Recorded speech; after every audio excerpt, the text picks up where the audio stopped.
제가 이렇게 앞에서 보니까 제가 사실 아는 분이 한 40%, 모르는 분이 한 50%, 애매한 분이 10%인 것 같아요.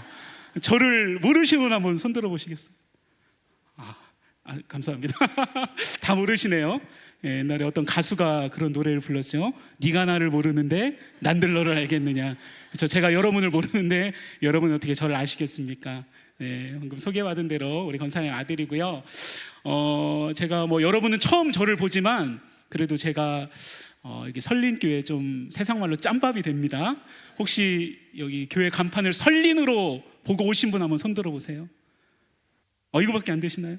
설린일 때 여기 오신 분, 그죠? 손 내려주십시오.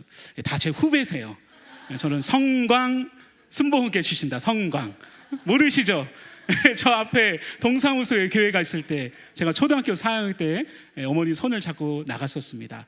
저희 아내는 성광순복음께 하늘문 찬양단 출신. 모르시죠? 저보다 훨씬 더 선배예요.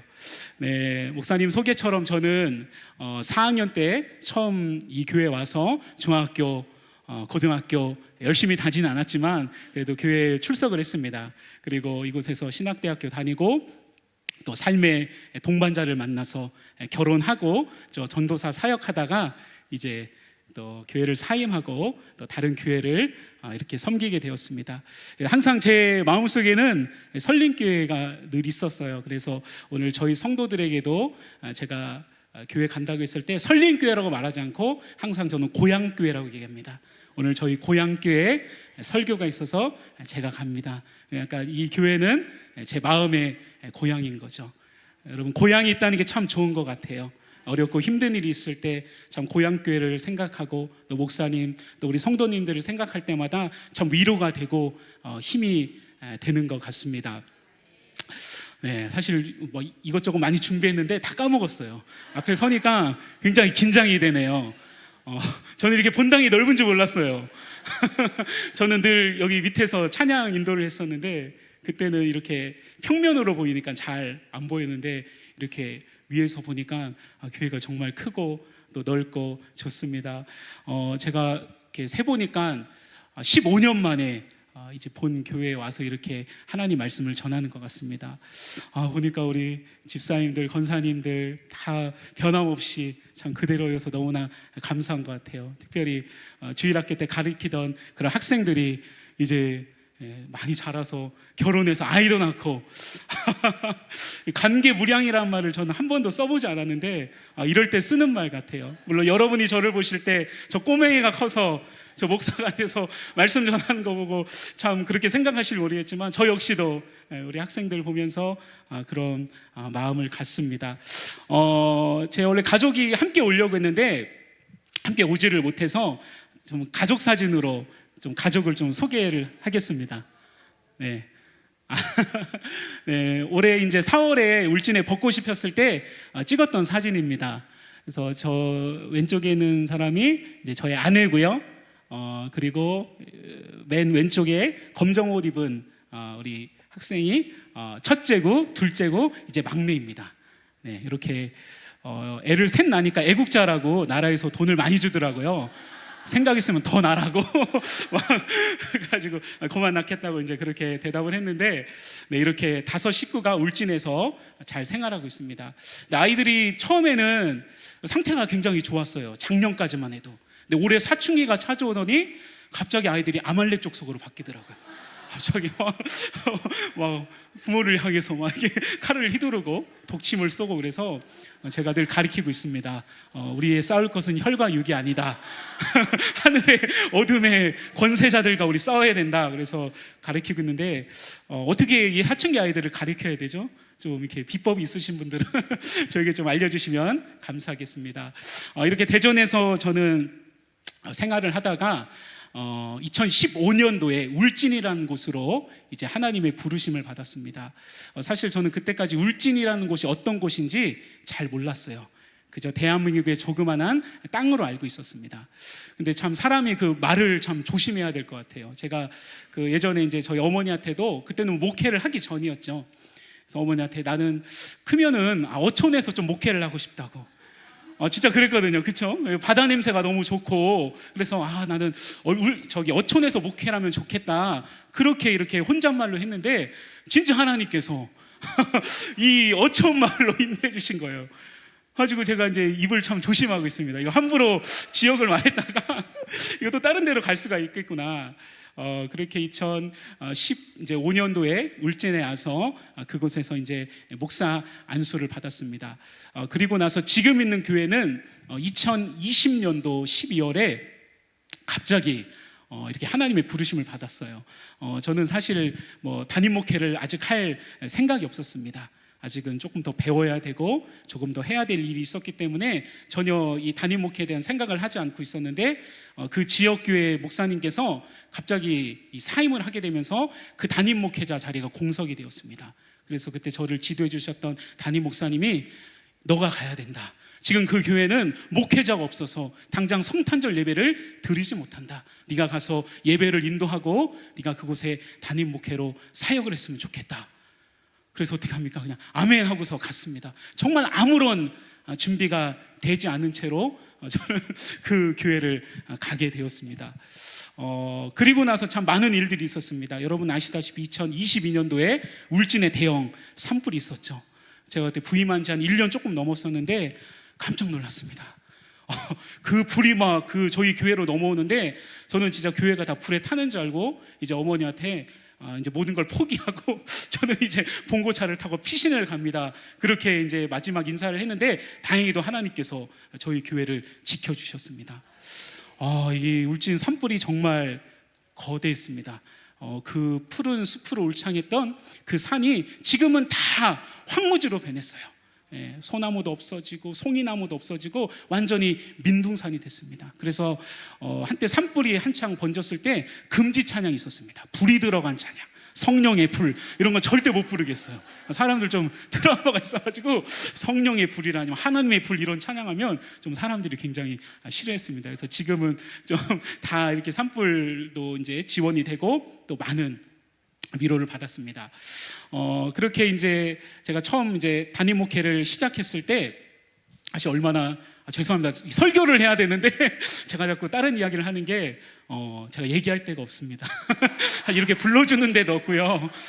저는 그냥 시골 조용한 데 묻혀 지내서 오라는 데도 없고 오늘 목사님이 저를 불러주셔서 제가 사실 신나는 마음으로 왔어요. 제가 어디서 이런 이야기를 할 수 있겠습니까? 고향이니까 제가 얘기를 하는 것 같아요. 그래서 이렇게 담임 목회 처음 왔을 때 너무 두려웠습니다.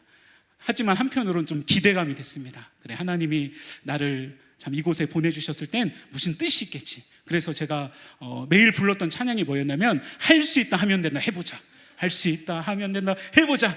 믿음으로 하면 되지 이렇게 막 매일 이렇게 커피도 닦으면서 할 수 있다 하면 된다 매일 그 찬양을 이렇게 불렀습니다. 근데 지금 이제 4년이 지났죠. 지금 더 이상 그 찬양을 부르지 않습니다. 지금 부르고 있는 찬양은 은혜 아니면 살아갈 수가 없네. 호흡마저도 지을 것이네. 이게 뭐 제 힘으로 하는 게 아니더라고요. 제 의지와 뭐 결단과 뭐 노력으로 이게 참 목회가 되는 거라면 아마 뭐 굉장히 큰 어떤 능력을 행하는 분들도 있을 건데 이게 사람의 힘과 그런 자신감은 아니더라고요.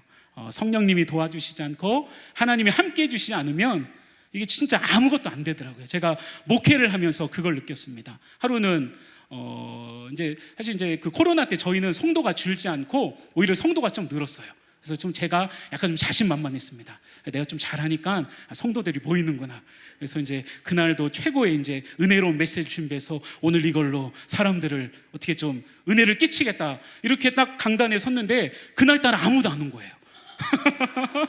저희 안에만 이렇게 우두커니 앉아 있고 아무도 안 온 겁니다. 그래서 하나님 이게 뭐죠? 왜 성도들이 안 오죠? 근데 그때 하나님께서 제 마음을 책망하셨어요. 야 이놈아, 네가 하냐? 내가 하지. 그때 제가 깨달았어요. 맞아요. 하나님, 저는 제가 잘해서 제가 뭐 이렇게 해서 제가 목회를 잘하는 줄 알았는데 하나님 제 착각이네요. 그리고 나서 이제 제 기도가 바뀌었습니다. 하나님, 은혜를 주십시오. 은혜를 주십시오. 은혜 주시지 않으면 나는 설 수가 없습니다. 하나님, 내 힘으로는 한 영혼도 변화시킬 수 없습니다. 그러나 내 안에 계신 주님이 말씀하시고 주님이 역사하시면 구원의 역사, 변화의 역사가 일어나게 줄 믿습니다. 이제 저는 그 기도를 이렇게 하나님 앞에 드리니까요, 하나님이 또 일하시기 시작하시더라고요. 제 힘과 결단으로 했을 때는 정말 되려고 했던 것도 안 되는데 제 욕심을 내려놓고 하나님을 먼저 일하시도록, 성령이 일하시도록 이렇게 자리를 내어 맡겼더니 그 순간순간 하나님이 역사하셔서 정말 안 될 것 같던 일들도 하나님께서 일을 행하시고, 또 여기저기 하나님께서 때마다 일마다 또 도움의 손길들을 보내주셔서 저의 그런 목회를 참 도우신다는 것을 제가 느끼게 되었습니다. 그래서 저희 교회 사진을 한번 보여드릴게요. 궁금하셔가지고. 이건 이제 저희 앞에 전경입니다. 이 산불 나기 전이거든요. 지금 저 뒤가 없어요. 다 불에 타가지고, 그러니까 저 뒤에서 이제 불이 넘어왔으니까 얼마나 무서웠겠어요. 그래서 저희 여기 본당이고요, 교육관이고, 옆에는 사택이 있습니다. 네, 그리고 다음 사진 한번 보여주실래요? 저희는 사실 이제 성도가 많지 않습니다. 40명, 50명 이렇게 모여서 예배를 드리는데, 오늘 이제 점심에 제가 찍은 사진입니다. 오늘 초복이라고 장로님께서 성도들에게 닭다리를 제공해 주셨어요. 그래서 맛있게 좀 닭다리 뜯으면서 교제하고 있는 그런 모습입니다. 감사합니다. 교회는 시골에 있지만 성도님들은 또 시골 분들이 아니세요. 저희 이 지역은 한수원 그 본부가 있기 때문에 뭐 경주나 부산 이런 곳에서 이제 젊은 그런 직장인들이 와서 생활을 합니다. 그래서 감사하게도 좀 젊은 분들이 저희 교회 등록을 해주셔가지고 오는 분들이 놀래요. 분명히 겉에서 볼 때는 이 교회가 아닌 것 같고 사람도 없을 것 같은데 막상 딱 들어가 보면 목사도 젊고 또 사람들도 젊은 분들이 많으니까 많이 놀라시는 것 같아요. 그래서 참 이렇게 하나님 은혜로 제가 목회를 하고 있습니다. 그래서 오늘 저는 그렇습니다. 오늘 하나님께서 저를 왜 이 자리에 불러주셨을까? 저는 잘 모르지만 아마 하나님께서 오늘 은혜 받으실 한 영혼이 있기에 오늘 멀리 있는 저를 이곳까지 또 보내주셔서 함께 은혜를 나누게 하신 줄 믿습니다. 그래서 여러분, 오늘 짧은 시간이지만 함께 선포되는 말씀을 통해서 함께 은혜 받고 또 주님 앞에 우리의 삶을 결단하는 그러한 시간이 되었으면 좋겠습니다.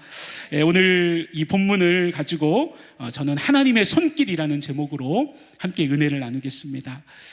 여러분, 성경을 보면 하나님께서 사람을 다루시는 여러 가지의 방법이 있습니다. 먼저는 주의 종을 통해서 선포된 말씀을 통해서 우리의 마음에 깨달음을 주십니다. 말씀을 들으면서 나의 문제와 고민을 발견하게 하시고 또 그에 맞는 해결책도 주십니다. 그래서 이 말씀을 듣는 자리가 참 귀하고 소중한 자리입니다. 그런가 하면 이 삶의 고난과 위기를 통해서 우리 주님은 말씀하시기도 합니다. 물론 모든 고난과 위기가 전부 하나님께로부터 오는 것은 아니지만 내 삶에 뜻하지 않은 고난이 찾아오고 그 고난이 계속해서 길어지고 있다면 한 번쯤은 하나님께서 이 고난을 통해서 나에게 무언가 말씀하시고자 하는 것이 있지는 않을까라고 생각해 봐야 됩니다. 하나님은 심지어 동물의 입을 통해서도 말씀하시기도 합니다. 어쨌거나 이 모든 것은 사람을 인도하시고 또 다루시는 하나님의 방법입니다. 이것을 하나님의 손길이라고 부릅니다. 오늘 이 본문 말씀에도 보면 하나님의 손길이 한 여인의 삶을 통해서 역사한 것을 보게 됩니다. 이스라엘에 엘가나라고 하는 남자가 두 여자를 데리고 삽니다. 엘가나가 두 여자를 데리고 살았던 이유는 첫 번째 부인이었던 한나가 아이를 낳지 못했기 때문에 두 번째 여자인 분인나를 데리고 온 것입니다. 여기에서 갈등이 시작됩니다. 분인나가 집안에 들어오면서부터 그 집안이 엄청나게 시끄러워졌습니다. 떡하니 아이를 낳은 분인나가 한나를 구박하기 시작합니다. 그도 그럴 것이 아이를 낳지 못하는 한나를 대신해서 집안에 아이를 낳아주었으니 당연히 유세를 부릴 만하죠. 예전에 우리 할머니들이 그랬잖아요. 첫 번째 부인이 아이를 낳지 못하면 엄청 시어머니에게 구박을 받습니다. 그러다 이제 세컨드로 들어온 그 부인이 아이를 낳으면 그때부터는 어떻게 돼요? 서열이 완전히 바뀌게 되는 거죠. 이제 먼저 부인이 이제 두 번째 자리로 내려가고 아들을 낳은 이제 세컨드가 이제 1번의 자리로 오게 되는 그런 경우를 보게 되죠. 그러니까 언제나 한나 앞에서 이 분인나는 위세가 등등했습니다.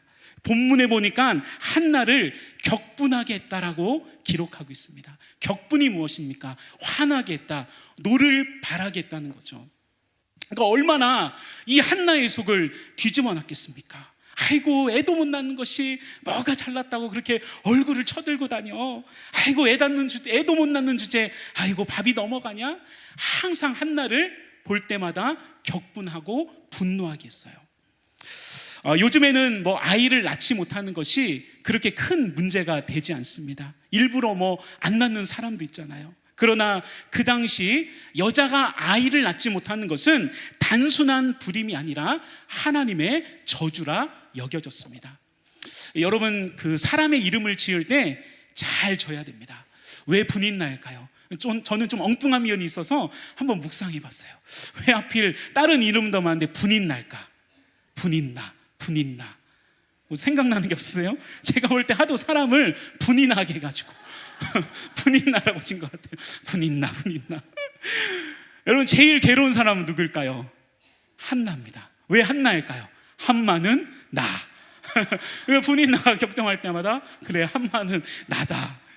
그러니까 남편도 빼앗겼는데 그 자식 때문에 구박까지 받으니까 여인치고는 참 비참한 삶을 살아갔습니다. 한나가 분인나에게 구박을 받을 때마다 언제나 달려갔던 곳이 있습니다. 어디였을까요? 바로 남편의 품이었습니다. 자신이 받았던 이 스트레스와 서름과 분노를 엘가나에게 다 쏟아붓는 거예요. 야, 인간아, 어쩌자고 저런 여자를 데리고 해서 왜 내 인생을 비참하게 만드는 거야? 막 그 남편을 보고 하소연하는 거예요. 그런데 남편이라고 뭐 해결 방법이 있겠습니까? 없었습니다. 그래도 이 엘가나는 참 좋은 남편이었어요. 엘가나는 한나를 많이 배려해서 제사를 드리고 남은 그 제물의 갑절을 한나에게 줬습니다. 그러면서 위로하는 거죠. 여보, 너무 슬퍼하지 마. 내가 당신에게 그래도 10아들보다 낫잖아. 따뜻한 말로 위로를 해보고 좋은 음식을 가져다 줘봐도 이 한나의 마음속에 응어리가 어디 풀어집니까? 절대로 풀어지지 않습니다. 그리고 집안은 계속해서 시끄러워집니다. 여러분, 도대체 왜 이 집안에 이렇게 문제가 많아졌고 시끄러워졌을까요? 오늘 본문 6절을 보면 이렇게 나와 있습니다. 여호와께서 그로 성태치 못하게 하심으로. 개역 성경에는 여호와께서 그에게 임신하지 못하게 하심으로라고 말씀합니다. 그러니까 여러분, 한나에게 이런 고통의 시간과 엘가나의 가정에 이런 시련이 온 것은 하나님께서 한나에게 아이를 갖지 못하게 하신 것 때문입니다. 더 자세하게 말하자면 한나에게는요, 아무런 문제가 없습니다. 아이를 충분히 낳을 수 있는 여자인데 하나님께서 이 한나의 태를 닫아버리신 거예요. 하나님께서 한나가 아이를 낳지 못하도록 몸의 기능을 정지시켜버린 것입니다. 그러니까 한나의 입장에서 보면 굉장히 고통스러운 거죠. 아니, 왜 내가 아이를 낳지 못하지? 어떻게 나에게 이런 일이 찾아올 수 있지? 그런데 더 기가 막힌 것은 한나도 그 사실을 모르고 엘가나도 그 사실을 모른다는 것입니다. 영문도 모른 채 아이를 갖지 못하고 영문도 모른 채 가정은 점점 더 시끄러운 상황으로 치닫고 있다는 거예요. 여러분, 왜 이 가정에 이렇게 혼란과 분열과 대립이 끊이지 않는 것일까요? 어째서 하나님은 한 여인의 인생을 이렇게 비참하게 만들어 놓은 것일까요? 여러분, 우리 하나님은 절대로 이유 없이 까닭 없이 어떠한 일을 하시는 분이 아닙니다. 하나님은 지금 이 한나의 가정에 복잡하고 시끄러운 문제를 통하여서 그 시대가 어떤 시대인지를 하나님께서 보여주려고 하시는 것입니다. 여러분, 모든 문제와 고난에는 하나님의 이유와 목적이 있습니다. 우리 인생 가운데 까닭없는 고난이 없고 목적이 없는 고난은 하나도 없습니다. 하나님은 우리를 너무나 잘 아실 뿐 아니라 우리 한 사람 한 사람을 향해서 큰 관심과 사랑을 가지고 계십니다. 문제와 고난이 내 앞에 찾아왔을 때 처음에는 이해할 수 없죠. 고통스럽죠. 괴롭죠. 하지만 시간이 지나면 그것이 바로 나를 다루시고 나를 인도하셨던 하나님의 손길이라는 것을 우리는 깨닫게 됩니다. 지금 한나의 문제는요, 한나만의 문제가 아닙니다.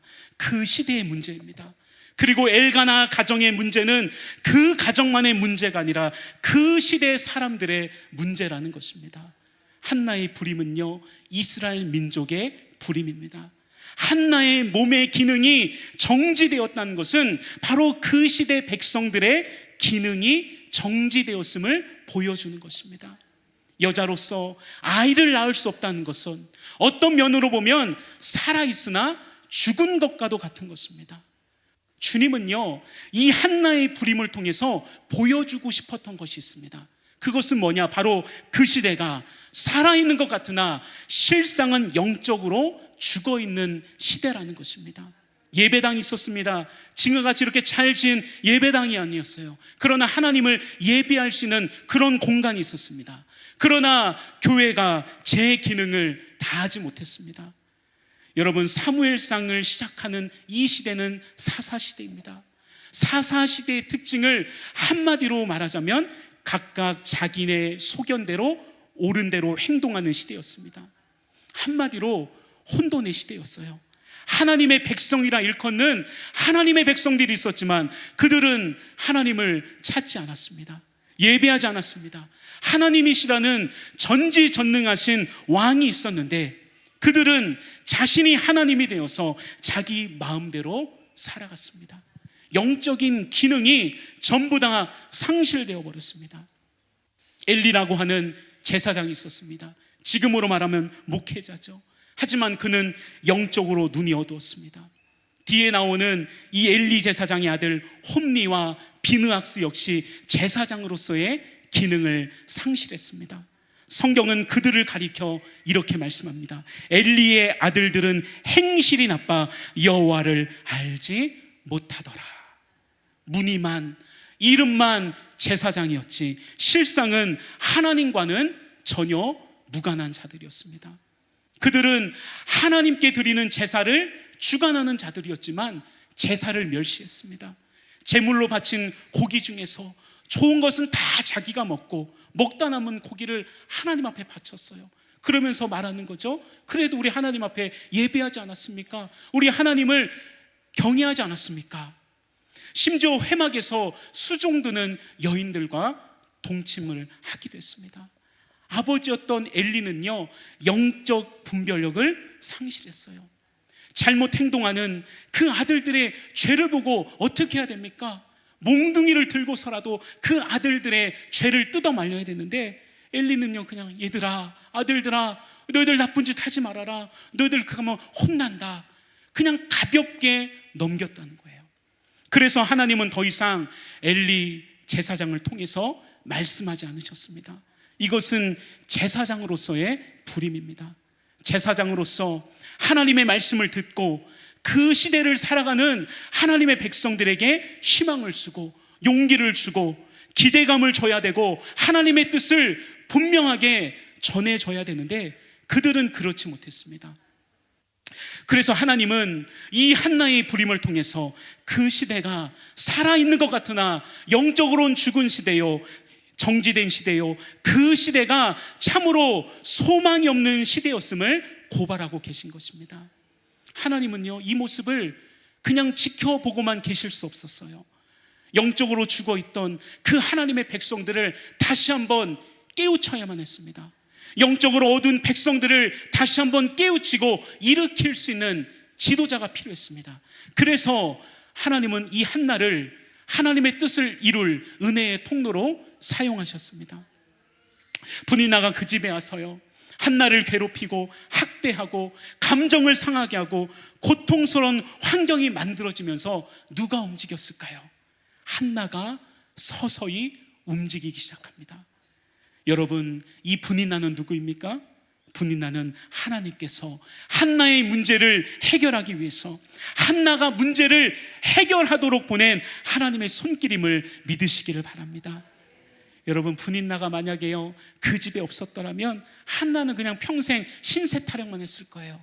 나는 그냥 원래 아이를 갖지 못하는 여자이구나, 내 인생은 이러다가 끝이 나는구나, 이게 내 운명이구나, 이렇게 생각하고 어떠한 노력도 하지 않았을 것입니다.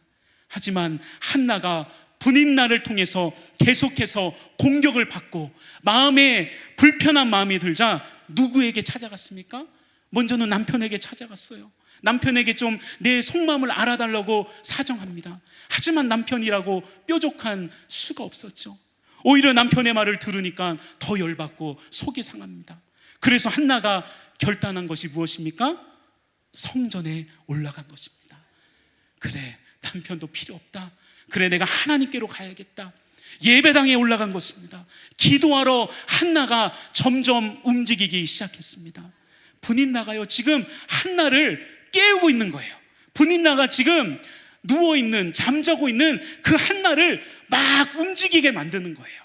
하나님께서는요 이 분인나라는 도구를 사용하셔서 한나로 하여금 문제를 해결하도록 지금 막 자극을 시키고 있는 것입니다. 그래서요 이 분인나가 꼭 나쁜 것은 아닙니다. 물론 분인나가 공격할 때 화가 나고 감정이 상하고 막 그냥 미치겠죠. 하지만 결국 이 분인나 때문에 누가 일어나요? 한나가 일어나고, 분인나 때문에 한나가 성전에 올라가고, 분인나 때문에 한나가 하나님 앞에 엎드리는 거예요. 지금 그 시대는요 분인나가 필요했습니다. 그 시대의 백성들을 깨우고 백성들을 일으키고 백성들을 하나님 앞에 엎드리게 만드는 분인나와 같은 사람이 필요하다라는 것을 보여주고 계신 것입니다. 그날부터 한나는 어디로 출근했을까요? 예배당으로 출근했습니다. 예배당으로 가서 바닥을 치며 통곡하며 기도했습니다. 하나님, 내 말 좀 들어보세요. 내 속상한 마음을 좀 하나님 좀 들어보세요. 막 통곡하며 기도하기 시작했습니다. 여러분, 한나가 하루 이틀 예배당에 왔겠습니까? 분인나가 계속해서 한나를 공격하고, 분인나 때문에 한나의 마음속에 울분이 솟구칠 때마다 한나는 계속 예배당으로 가는 거예요. 제가 문제를 하나 내보겠습니다. 분인나가 한나를 열받게 할 때마다 한나가 예배당에 왔다 갔다 하는 숫자가 많아졌을까요? 줄어들었을까요? 산수를 잘 하시네요. 맞아요. 점점 늘어났습니다.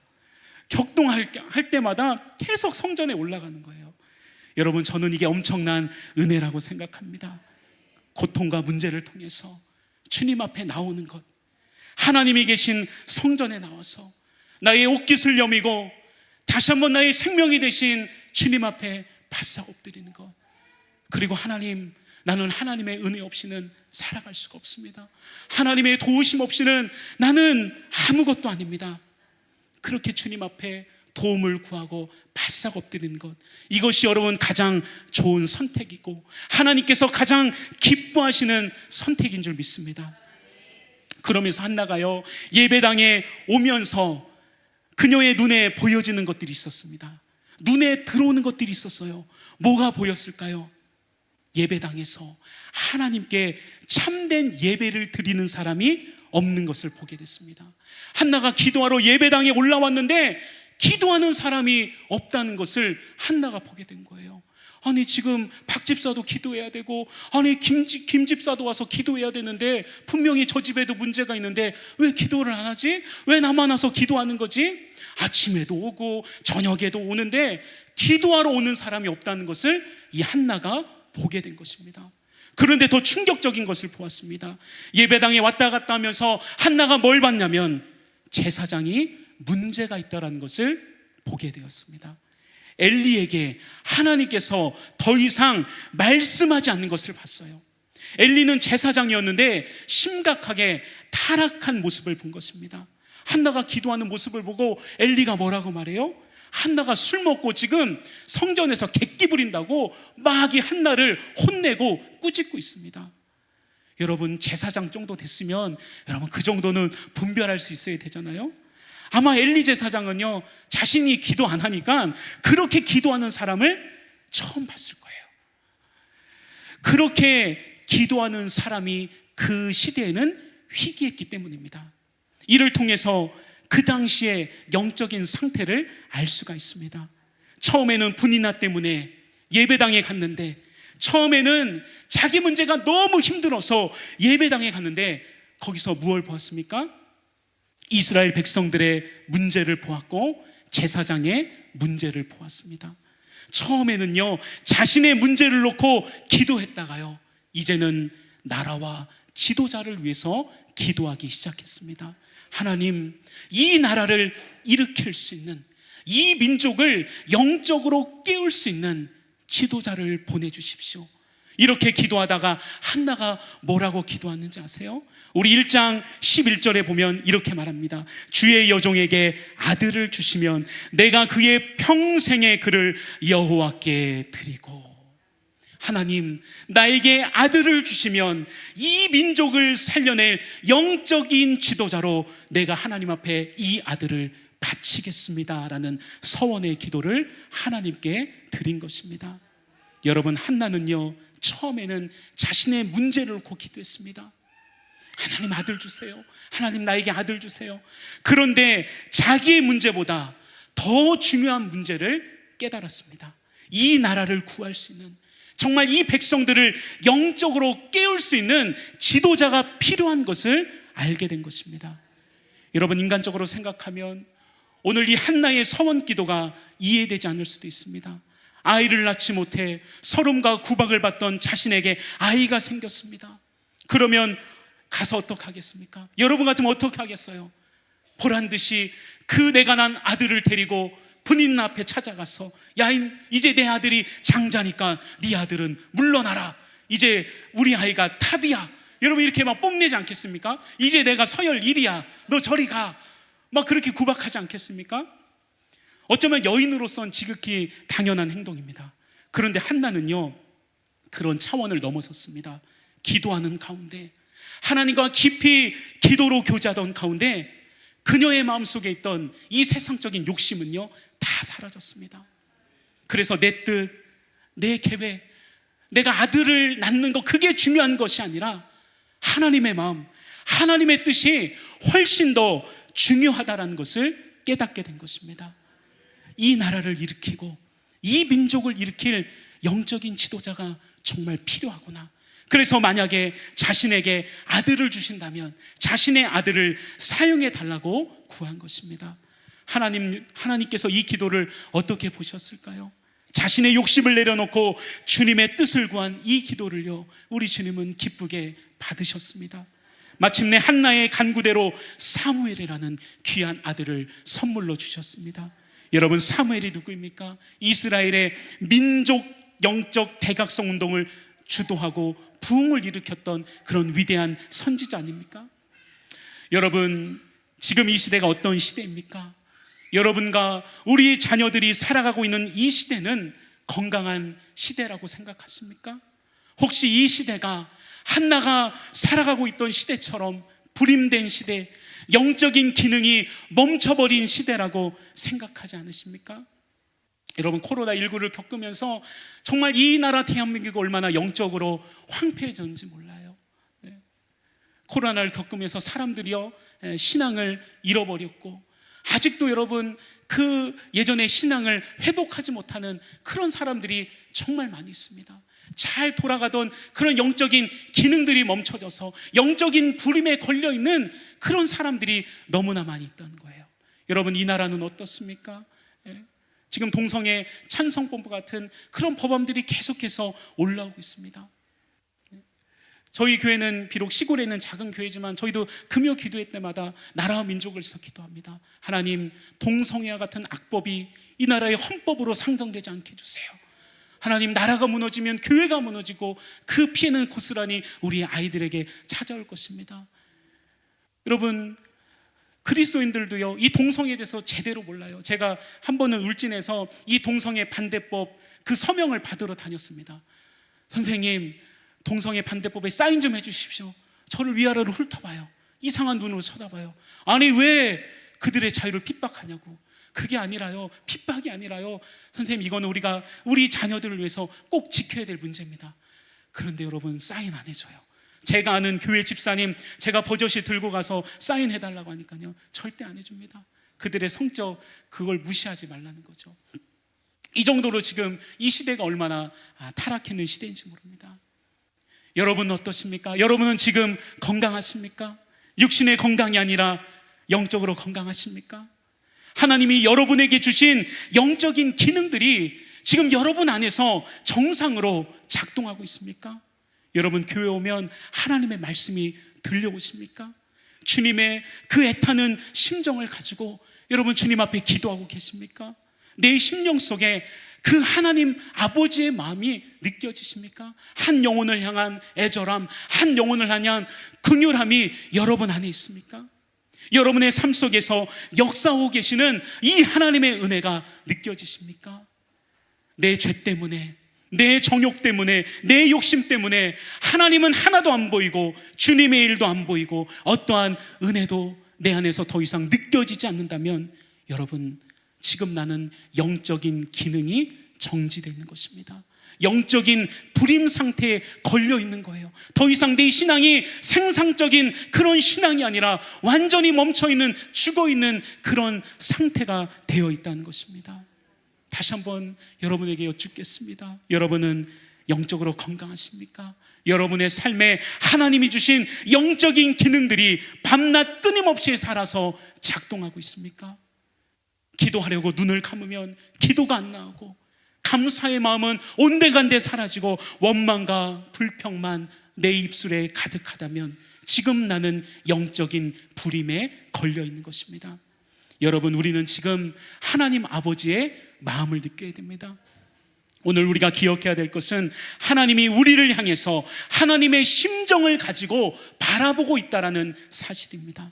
하나님이 지금 이 시대 가운데 무엇을 원하시는가? 하나님의 심정을 느끼고 찾고 구해야 우리가 불임에서 정상적인 신앙, 생산적인 신앙으로 살아갈 수 있다는 것입니다. 오늘 하나님은요, 분인나라는 손길을 통해 한나를 깨웠습니다. 그를 기도의 자리로 이끄셨습니다. 기도의 시간을 통해서 정말 그 하나님 아버지의 마음을 깨닫게 하셨습니다. 하나님은요, 내가 먼저 깨닫기를 원하세요. 내가 먼저 그 주님의 마음을 알기 원하신다는 거예요. 그래서 지금도 나에게 끊임없이 그 하나님의 마음을 좀 깨달으라고 분인날을 보내고 계십니다. 저와 여러분이 하나님 앞에서 생산적인 신앙이 되라면 자꾸만 하나님 앞으로 나와야 됩니다. 여러분 날마다 주님 앞으로 나오시기 바랍니다. 여러분 예배의 자리로, 기도의 자리로 여러분 계속해서 나오시기 바랍니다. 여러분 분인나는요 늘 나와 가장 가까운 곳에 있습니다. 집에 들어가면요 꼭 나를 격분하게 만드는 분인나가 있습니다. 그렇죠? 그게 남편일 수도 있고 아내일 수도 있고 자녀일 수도 있습니다. 직장에 가도 마찬가지입니다. 꼭 나를 분노하게 만드는 분인나가 있어요. 교회는 없을까요? 교회도 있어요. 꼭 교회 오면 나를 시험 들게 하고 나를 절망하게 하고 나를 낙심하게 만드는 그런 사람들이 있습니다. 근데 여러분 중요한 건 뭔지 아세요? 멱살 잡고 싸우지 말라는 거예요. 너 왜 나 열받게 해? 너 왜 나 괴롭혀? 여러분 싸우면요 답 안 나옵니다. 집안에서 자꾸 분인나와 싸우지 말고요, 일터에서 분인나와 싸우지 말고, 교회에서 분인나와 싸우지 말고 나와야 됩니다. 어디로요? 아버지 앞으로, 예배당으로 나와야 됩니다. 기도하는 자리로, 정말 하나님 아버지가 원하시는 그 자리로 나와야 됩니다. 그래야 내가 살고 나를 통해서 하나님이 하실 일들이 나로 하여금 보게 하시고 듣게 하시고 행하게 하신다는 것입니다. 여러분 항상 제가 우리 성도들에게 강조하는 게 있어요. 다른 사람 탓하지 마세요. 다른 사람에게 시키지 마세요. 내가 중요합니다. 내가 중요해요. 왜 우리 교회는 사랑이 없어요? 그런 말 하지 마세요. 여러분이 먼저 사랑하세요. 왜 우리 교회는 이렇게 차가워요? 그런 말 하지 마세요. 여러분이 먼저 사랑하세요. 여러분 이 사람 저 사람 남 탓할 것이 없습니다. 내가 죽어 있으면요, 내가 깨어 있지 않으면요 아무도 살릴 수 없습니다. 내 안에 사랑이 없으면 아무도 사랑의 힘으로 그를 세울 수가 없는 거예요. 저는 우리 사랑하는 설린교회 우리 모든 성도님들이 살리는 사람이 되시기를 축복합니다. 올해 제가 저희 교회 성도들에게 선포한 말씀이 있었어요.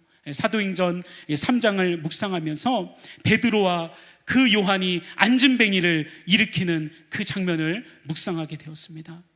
여러분도 아마 잘 아는 내용이실 거예요. 안진뱅이는요, 그 자리에서 수십 년간 한 자리에 머물면서 사람들에게 구걸하며 생활했습니다. 하지만 아무도요, 그 안진뱅이를 일으킬 생각을 하지 못하는 거예요. 저 사람은 원래부터 안진뱅이니까 일어날 가망이 전혀 없어. 저 사람은 절대로 못 일어날 거야. 모두가 혀를 차며 포기했습니다. 그런데 어느 날 베드로와 요한이 기도하러 성전에 올라가다가 예수의 이름으로 그를 일으켜 세웁니다. 은과 금은 내게 없지만 내게 있는 그 이름으로 주노니 나사렛 예수 이름으로 일어나 걸으라. 그 장면을 묵상하면서 주님이 저에게 이런 마음을 주셨습니다. 영혼을 일으키는 사람이 돼야 된다. 영혼을 살리는 사람이 돼야 된다. 교회를 일으키는 사람이 돼야 된다.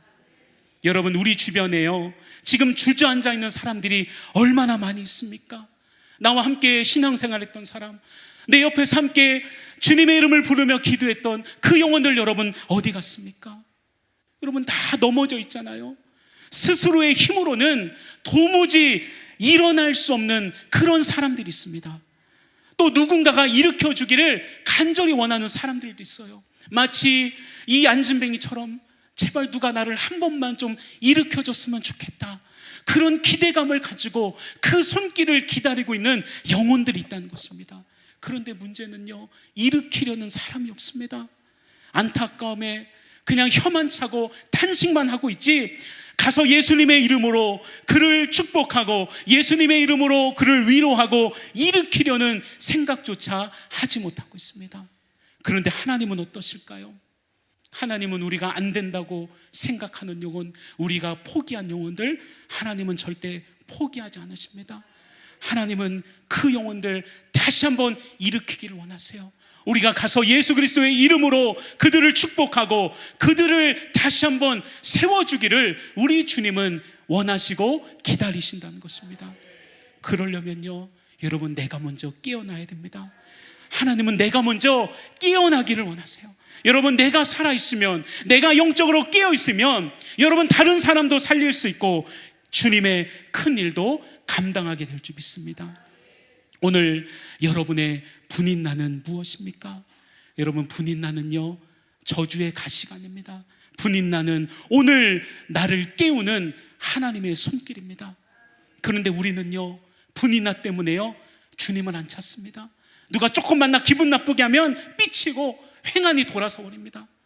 한나는요, 그 분인나 때문에 주님을 찾아왔는데 우리는 그 분인나 때문에요, 교회 안 나옵니다. 여러분, 목사에게 있어서 가장 큰 협박이 뭔지 아세요? 목사님, 나 내일부터 교회 안 나와요. 여러분, 그런 전화 안 받아보셨죠?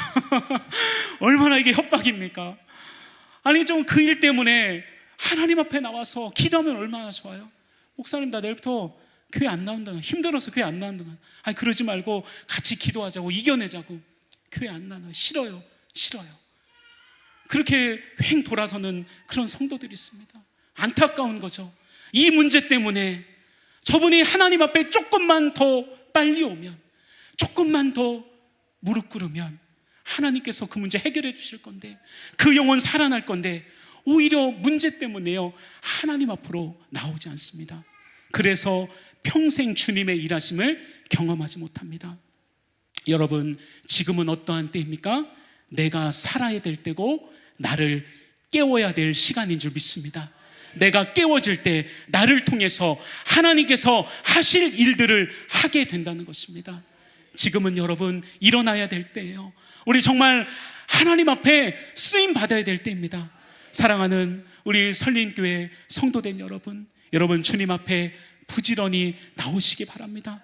부지런히 주님을 찾으시기 바랍니다. 새벽에도 나오시고 낮에도 나오시고, 그게 안 되면 여러분 밤에라도 주님 앞에 나오십시오. 그래서 여러분의 영적인 기능을 다시 한번 일으키십시오. 그러면 하나님이 여러분을 통해서 큰 일들을 행할 것입니다.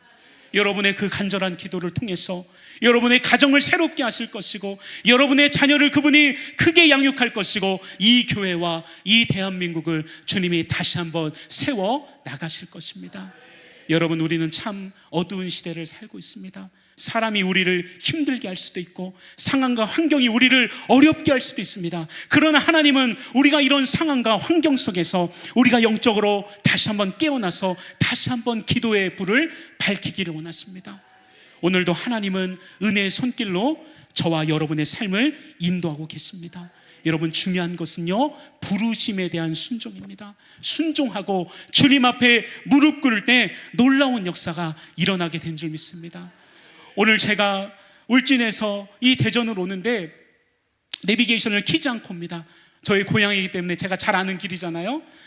근데 오늘따라 왠지 내비게이션을 켜고 싶더라고요. 도대체 시간이 얼마나 걸리나. 교회 주소를 찍고 딱 보니까 시간이 너무 긴 거예요. 그리고 내비게이션이 제가 알기로는 남청주에서 경부고속도로하고 대전 IC로 나오는 길인데 보은 톨게이트로 나가는 거예요. 그래서 얘가 미쳤나? 맛이 갔나? 다시 검색을 했더니 계속 그 코스로 연결해 주는 거예요. 이게 아무래도 좀 오류가 난 것 같다. 그래서 제가 다른 코스를 쳤는데 계속해서 보은 톨게이트로 나가라는 거예요. 고민을 했습니다. 아니, 내가 알기로는 이 길로 가는 게 맞는데 왜 내비게이션은 보은 톨게이트로 나가라고 하는 거지? 계속 고민을 하면서 운전을 했습니다. 이제 보은 톨게이트가 보이기 시작해요. 한 500m 남았습니다. 저는 이제 결정을 해야 됩니다. 내비게이션 말대로 보은 톨게이트로 나가느냐, 아니면 내 생각대로 남청주 길로 가느냐. 하나님이 일하신 것 같아요. 갑자기 핸들을 이렇게 트시더라고요.